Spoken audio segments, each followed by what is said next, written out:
Oh yeah, I'm good.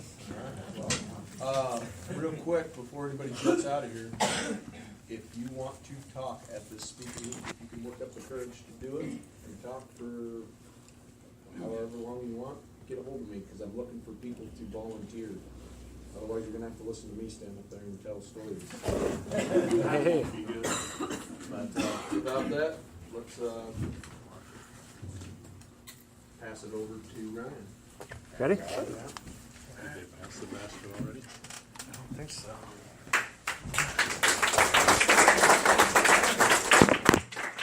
Okay. Hey everybody, I'm Ryan. I'm an alcoholic. I'm gonna turn down the reverb a little bit. It's a little spacey in here.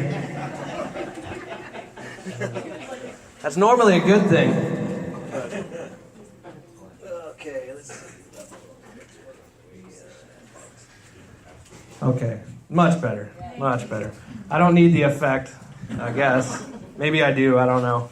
I'd really like to start out with a prayer, if you will, real quickly.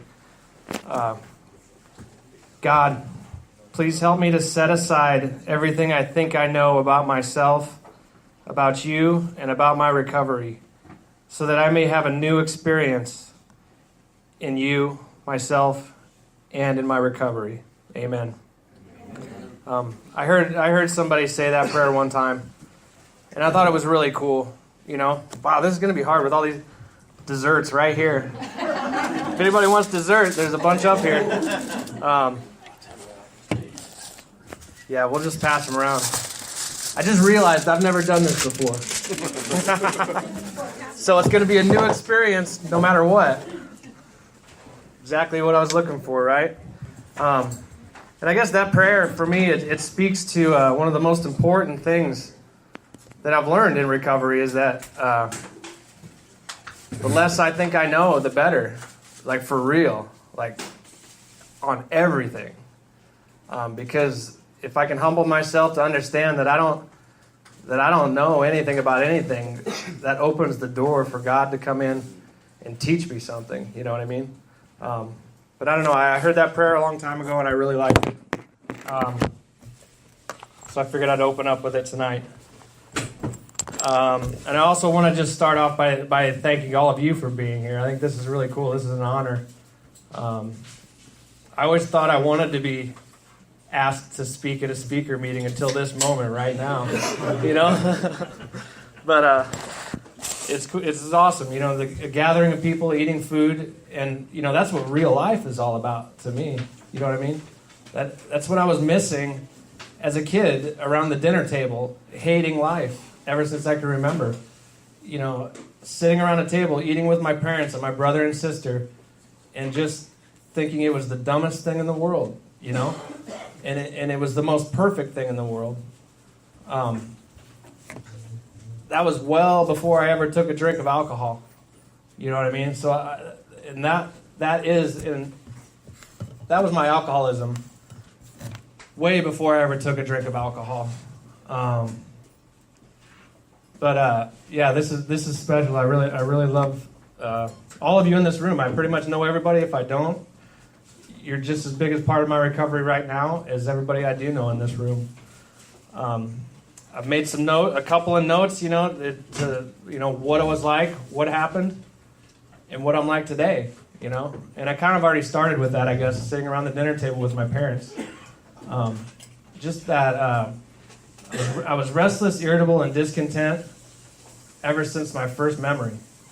You know, I was never satisfied with anything. Nothing was ever good enough. You know, I remember actually one time I got some kind of gift for Christmas. I remember it like it was yesterday. It was a really cool like Hot Wheels tractor thing, you know. It was orange, it was shiny, it was perfect, you know. And I took it out back and took a hammer to it, you know, and just destroyed it. And I can't tell you where that comes from either, except my alcoholism, you know. I like to start fires when I was a kid. Ray advised me not to tell anybody that because of what they may do to me if people know that I'm a fire starter. But I am, you know. That's my alcoholism. You know, that's not. I can't attribute it to anything else because I tried to get over all those things with so many different things over the years, And the only thing that's ever worked for me for any of that stuff has been AA. You know, not only did it help me quit drinking, it helped me quit doing all that kind of crazy stuff too. But anyway, like I said, as a kid, uneasy, restless, irritable, discontent, was a liar. I cheated at everything. You know, I was able to make friends and have friends, I think only because I was such a good liar, you know. And I was good at sports, I was athletic, and I looked normal. So I was able to be normal in society, I guess, you know, from the outside looking in. But even since, like I said, I can't say it too many times, you know, from the very beginning, my insides did not match my outsides, you know what I mean? Because I looked very normal. And those things that I did, like smash that toy, you know, that was all done. That was done in private. And I didn't want to tell anybody that I did that stuff even at that point. I was doing things and lying about them ever since I can remember. Stealing money from my mom's purse, you know. Started, you know, stealing cigarettes from the people I delivered the paper to as a 12-year-old, you know. Stealing cigarettes. They trusted me enough to bring the paper into their home, set it on their countertop. And as an innocent child, I would these people that trusted me to do that, I would steal from them. You know what I mean? And thank God I wasn't doing drugs at that point, because I'd be stealing all their pills and everything at that point too. You know what I mean? I would have, no doubt. But kind of going with the cigarettes, I guess that, you know, growing up, my dad ran a construction company, masonry, bricklaying company. So I grew up on the job site, you know. And my dad is a really good Christian man. Does things the right way. I've never seen him drunk in my life. Never seen him smoke a cigarette in my life, you know. Rarely said a cuss word, you know. But I tell you what, I didn't want to be like that. I wanted to be like these guys he had working for him. You know, the guys with the big cowboy hats and the pheasant feathers in their cowboy hats and the belt buckles and the big boots, you know, that went out and got drunk every night and drove the cool Camaros. And that's what I wanted to be like, you know what I mean? Like, I had a perfect role model right in front of me showing me what to do. But my alcoholism made me want to be like those other guys. And I remember hearing a story one time about a guy that worked for my dad. I overheard this story, you know, that this guy had a bloody nose, you know, and couldn't get it to stop from doing too much cocaine, you know. And I overheard this story, and I thought that was the coolest thing ever. You know what I mean? I really did. Because if that guy was doing it, and I knew what cocaine was at that point, I wanted to do it, you know. So it was just a matter. It was just a matter of time before any of that stuff was in front of me, you know. And it found its way to me. It wasn't a long time after that till that stuff found me, but I was looking forward to my first drink well before I ever took it. Like, and even hearing those guys talk about drinking, it sounded pretty cool to me. You know what I mean? So that's what I wanted to do. And sure enough, shortly after that, you know, I don't remember the exact age, but there was a camp out. The first beer I ever drank, I drank it as fast as I possibly could. You know what I mean? And I can't tell you how I knew I wanted to do that either. I knew it, I guess at that age, I knew that it changed the way people acted, it changed the way people felt. And so I think when I had that in front of me, at that moment I maybe realized that I didn't like the way I felt inside. I didn't like who I was. And I knew maybe this could change that. And boy, did it. It did everything I absolutely wanted it to do, you know. I could be perfectly social. I could be brave. I could ask the girl to dance, you know. I could not be shy. You know, I felt like, you know, it just did everything I could ever want anything to do for me. It was absolutely my answer from the very first drink I ever took. And I absolutely had a ball that night. Ran around my small hometown all night, you know. We used to just do that and run from the cops all night, you know, and just it was our way of fun, you know. But we used to do it without alcohol, you know, growing up, and it was like real fun, you know. It was innocent. It was just, you know, yeah, we did some vandalism stuff, but once alcohol came in the picture, it's like then after that, it was just me and a couple other younger people that would just get the alcohol and just go completely hide and drink somewhere, and then it was a real short time before alcohol was one of the most important things in my life, as a maybe 13, 14 years old. That was it. That's all I wanted to do, but I still had everything going on in my life, and I remember being hungover at 12, 13 years old, like badly hungover, and being sick. And I can only imagine what my parents must have thought. Because, they had to know. But I'm guessing that they didn't want to know that is what was really going on. So they looked the other way, and God, that's really hard for me today. It really is. The hell that I put them through. And, my parents' only crime was loving me, and for a long, long time, I made them pay dearly for that. You could look at it as they enabled me from a very young age, but you know what? What's a parent to do? You know what I mean? It's like they didn't have the information. They may have had the information that we have today with codependency and all that stuff, but starting from scratch and that starts happening, they just loved me. That's all they ever did. So they helped me. They tried to help me the best they could, and that's their only mistake. And I'll spend the rest of my life making amends to them, And that is one of my biggest joys today is watching them, be happy with the way I try to live my day-to-day life. But from a very young age, it was bad news, and it brought my family down bad, and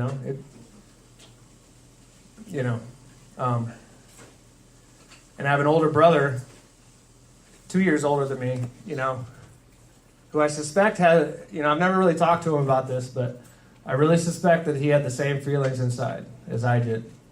I really do. Maybe not as intense or, but he, only he can speak about that, but I just realized that may be something that I need to do for my recovery, is to have a heart-to-heart with him about what it was like for him in those days, because he was there. It was him, my younger sister, my mom, and my dad. They were the ones that were there. And then I would say, it's probably only drinking maybe every weekend, every other weekend. I don't know. It's hard to tell the timeline, like that. But I know I look forward to it every time. Was always athletic, into sports, and did all those normal things. Went to Sunday school and church every morning, and hated that, But I loved playing baseball. I loved playing football because that was a release too. That was a release of that bad energy that was inside of me. You know what I mean? And I was good at it, and I got some praise for that, some positive, praise for that. But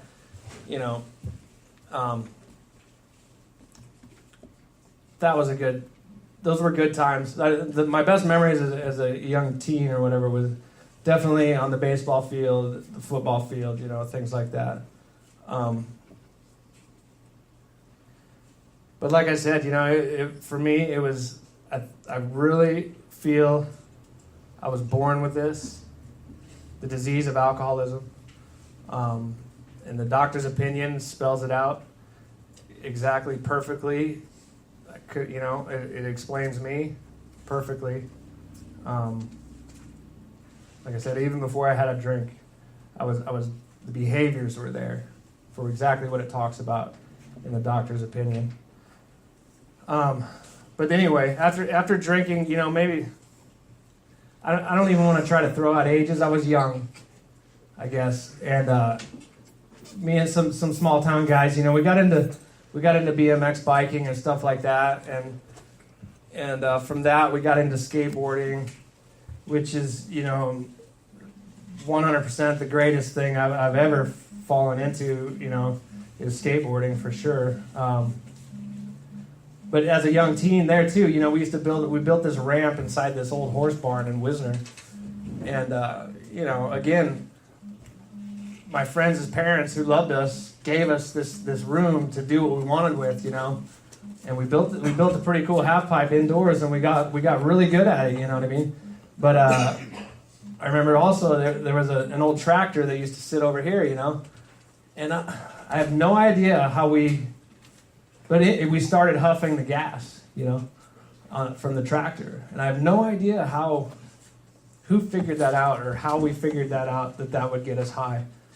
You know what I mean? But somehow we got into that. And I tell you what, thank God, you know, and it was a real short time after we started doing that. 'Cause, you know, we'd skate for a couple hours and then we'd start huffing gas. And then eventually we skated for an hour and a half and started huffing gas. And eventually we started skating for an hour and huffing gas and drinking. And then eventually we just meet up there and ignore the ramp, huff gas and drink till we puke, you know? And you know, it's everything good in my life that I ever had. Alcohol and drugs ate away or took away the beauty of it or the goodness of anything I ever did. Slowly but surely, you know, slowly but surely, it took the place of everything from my first experience with it. But after that, you know, then it was like high school, and it was every weekend blackout drunk, Friday and Saturday night. You know, I didn't drink during the week normally, and I don't know why that is really. I guess I knew maybe I would probably not make it to school, and you know, I had a strong enough family life that I knew I had to go to school somehow. You know, I'm sure my parents instilled that in me. I did miss school one time because I was out all night drunk. And I remember walking in at 6 in the morning and my mom seeing me and crying. You know, I think I was 16 years old. That was horrible. But yeah, and all through high school, it was, you know, after the football game, you know, you know, this goes back also, you know, as a kid, you know, playing those sports games in Little League, you know, you get together with your friends and have ice cream or a popsicle or something, man, and you talk about the game, you know, you talk about what the other kid from the other town did that was funny, or the awesome play, you know, or playing the game for the love of the game and the beauty of the game, and in those games and those activities, there's so much beauty and aesthetics and all that stuff. I mean, it's 100%. I mean, athletics and sports to me are 100% art, beauty and movement. You know, it's just a beautiful thing, and I can appreciate that today. But you know, in high school, it became the game. You know, especially football became more aggression than anything else. You know, the beauty of the game was lost on me. And then immediately after the game, it was, you know, where's the fire at? You know, we'd always go out on the old country roads around Wisner and start a big fire, you know, and just drink all night long or until the cops showed up, you know. And that's the way it was. That's what we did every weekend. Every weekend. We'd go to the street dance or whatever, you know, on Saturday night then.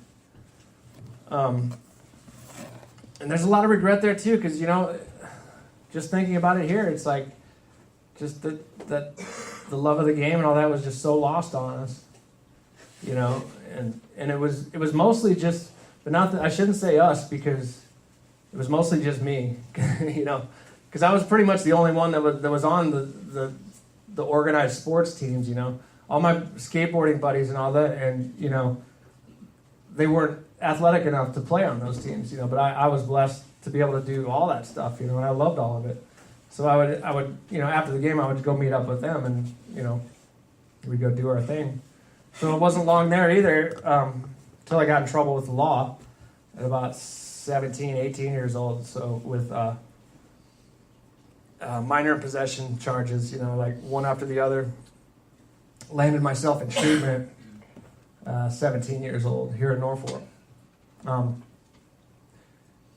I remember there too, and one of my first memories of being in treatment here in Norfolk as a 17-year-old was seeing a guy that reminded me of my old redneck, you know, hillbilly cocaine using drunk guy that worked for my dad, you know. was like, this guy reminded me just like him, and he was talking about doing cocaine and stuff too, and I was like, holy shit, this guy's awesome, you know. Even sitting there in treatment and getting in trouble with the law, you know, I glamorized that stuff. You know, because a good addict and a good drunk you're pretty charismatic. You learn how to sell yourself for something you're not, you know. And I really think that's what I saw in those guys. They acted so cool. They acted so tough. You know, but it's 100% just all a show, you know. Because I tried to be that, and it was 100% all. You know, it's the actor that the big book talks about in chapter 5. You know, it's the actor trying to set up everything, you know, and look cool doing it. But it's just it's so empty at the end of that road. You know, there's nothing at the end of that. There's nothing. It's just 100% fake. But anyway, this guy, you know, in treatment started talking about, and I think, I don't really have a memory, but never mind. That was later years that I fell into drugs. But that guy definitely piqued my interest. But I remember, you know, going to treatment here, and then even outpatient treatment 3 nights a week. And then immediately after that was over, you know, going and getting beer with my friends, you know, to go get hammered. Yeah. Didn't think anything of it. You know, didn't think anything of it because I think, God, like all of us, you know, when we're in the beginnings of our addictions or our alcoholism, it's actually pretty fun, you know. And I've heard before that's the how's it go? That's the problem with trouble, is that it always starts out as fun. And you know, man, that is so true. Because even at that point, I was in some serious trouble. You know, I was in treatment rather than going to jail because I racked up like 4 MIPs in like a couple months. You know, so they weren't. Their state wasn't very happy with me, and they recognized that I had a problem. So I was there instead of actually going to jail. But I did actually go to jail for one of those MIPs in between there. But anyway, that was my first experience with the law and getting in trouble here in Norfolk. But went off to school at UNL, you know, and was actually sober for a year. Didn't drink for a year. Really got, you know, but I didn't go to school. You know, I was enrolled at UNL. I didn't go to school. I'd wake up and go to the skate shop, you know, on my parents' dime, you know, not thinking twice about it. Just using. I wasn't drinking or using drugs, but I was sure taking and using people. You know what I mean? And that's been a pattern of my history also, you know. Using people to get what I want, not even realizing it, that I was doing it. But as an alcoholic and an addict, you feel like you need things from people. And that's one of the greatest freedoms I have today is that, you know, believe it or not, it may sound, I don't know what this sounds like, I guess, but I need the social group. I need AA as a group. I need the fellowship. Don't get me wrong, but I don't know. I guess I don't even want to say that. I was going to say that I don't need anything from anybody, but that's not true. That's not true. I don't need to use people anymore. If that makes any sense. I don't have to use people anymore to get what I want. Everything I have, everything I need has always been inside of me. Always. And that's my, you know, I choose to call my higher power God. You know, when I first came in here, I used to have this big long sentence about the energy of the universe that controls the great things that come and go and the wind that blows and all, blah, blah, blah, blah, blah, you know. But you know what? You can just say God. That's God. Whether it's the same thing for me and you, doesn't matter. You can call it God, you know. For some reason, I was against that for a long time, though. But yeah, it's a blessing today to not have to use people. But anyway, that, you know, after high school in my 20s and 30s, it's the same old story. I'm sure, you know what I mean. It's the cycle of using, drinking, going to work, getting drunk, getting fired, getting arrested. You know, that's all there is, man. And it's such a waste of time and energy and life. It was for me. But that's all it was for a long time. And people cut me breaks all along the way that, you know, looking back, like I said earlier, it was enabling is a tricky word because if you love somebody, it's really hard not to enable them. And this disease will ravage the people right next to you a hell of a lot. And some people say that, I've heard it said too, that this disease we hurt ourselves the most. I don't believe that I almost swore. If I do swear, I'm sorry. But, I don't believe that we hurt ourselves more than anybody. I tore people's lives apart. You know what I mean? And, I 100% don't believe that I hurt myself more than I hurt my mother because, God, it's just hard. I can't swallow that. And I don't think I ever will. And that's not saying I don't do this for myself first today, because I do, but I've learned that, the saying that, anything you put in front of your recovery, that's what you'll lose first. That includes my mother, my wife, my kids, I have to, I've learned one thing, that I do have to keep this at the front of my head. I got to keep Kim's marble right here at all times, so I can see it right there, right in front of me. That's my recovery. That's God. That's Kim's marble. You know what I mean? Those of you who are lucky enough to know about Kim's marble, saved my life, brother. Thank you. This room is full of people that have saved my life, and I love every single one of you. But as far as the rest of my story, like I said, 20, 30, I'm 45 years old now. I was sent to AA. When I went to treatment at 17 years old, I was sent to AA too. I walked in these doors right here, and I loved it. I loved every part of this program. I loved it. I loved coming here.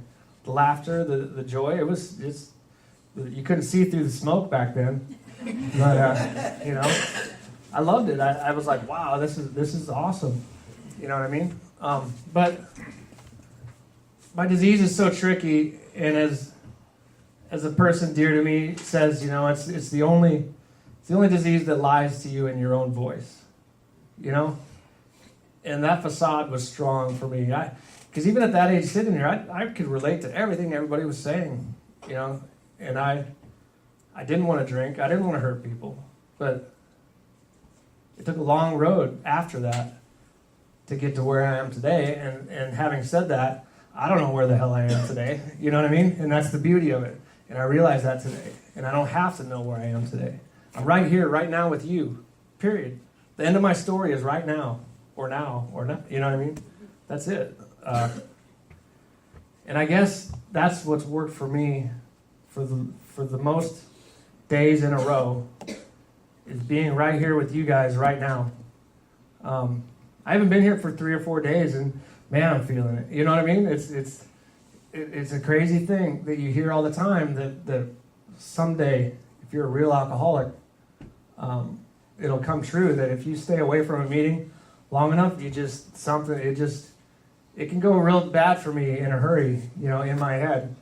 But I've learned today that I do get back here, and I always will come back, or God willing, I'll come back, because I have no idea what's going to happen tomorrow. I have no control over what's going to happen tomorrow.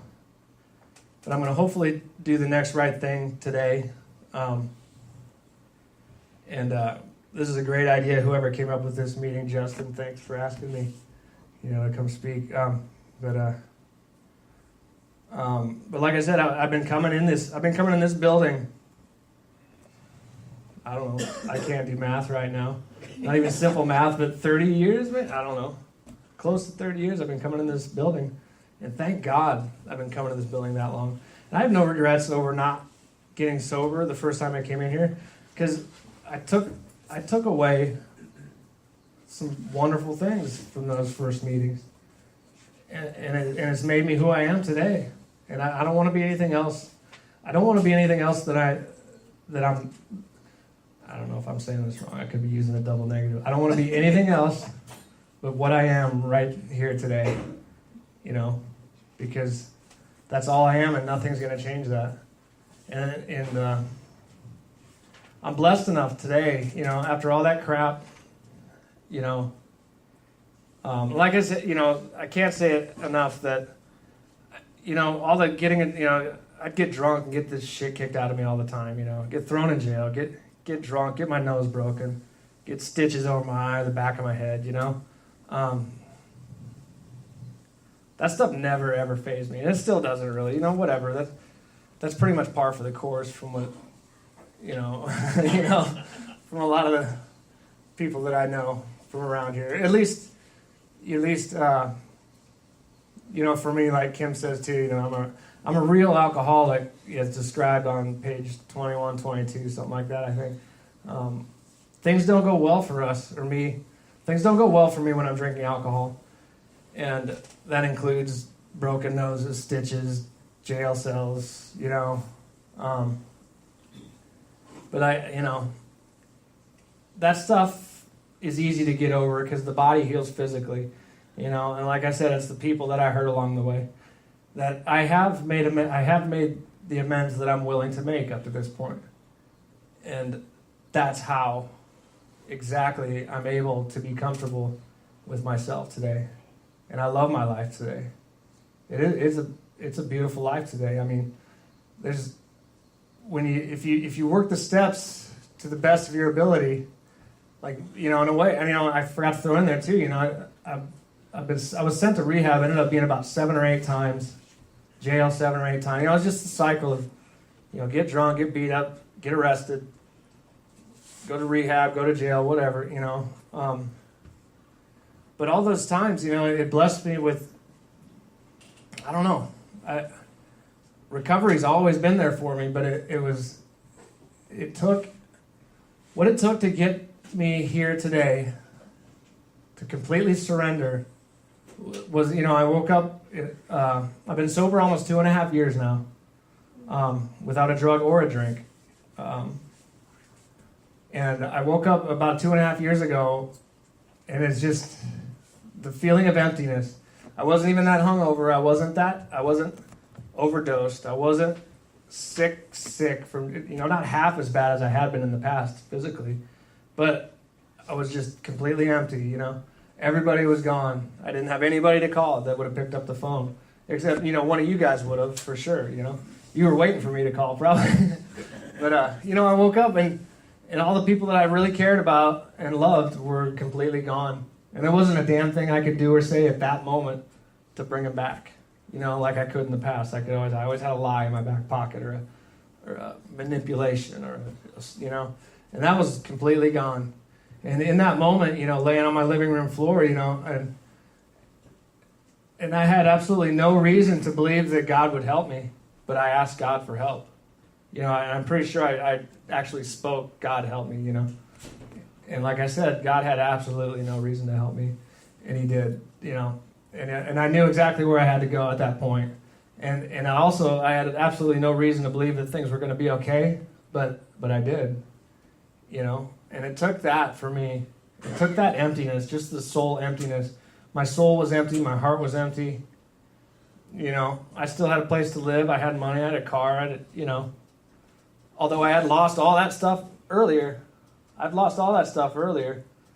But for me, it was the emotional bankruptcy that it talks about that got me to finally give up everything and surrender completely,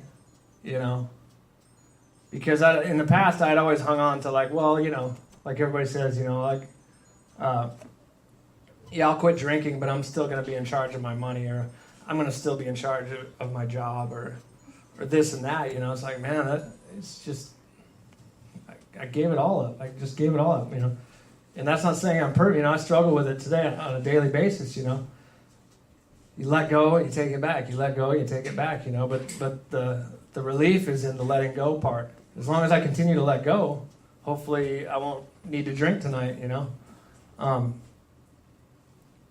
But AA has taught me how to be a friend. That's the most important thing I've learned in here. I always thought a friend was somebody to get stuff from, and that's just so backwards. That's so backwards. And, AA's taught me so much. And I owe everything I have today to the people in this room and the 12 steps, and to the people in the other rooms that I go to on occasion. the friends I've made here. Like I said, I talked about learning how to be a friend. I never had much interest in being a friend before. It just didn't interest me in other people. I had no interest for what other people had to say or do or period. You know, I wanted to do what I wanted to do when I wanted to do it, and it didn't matter who that hurt. You know, but thank God I don't have to do that today. I ate a little too much pizza.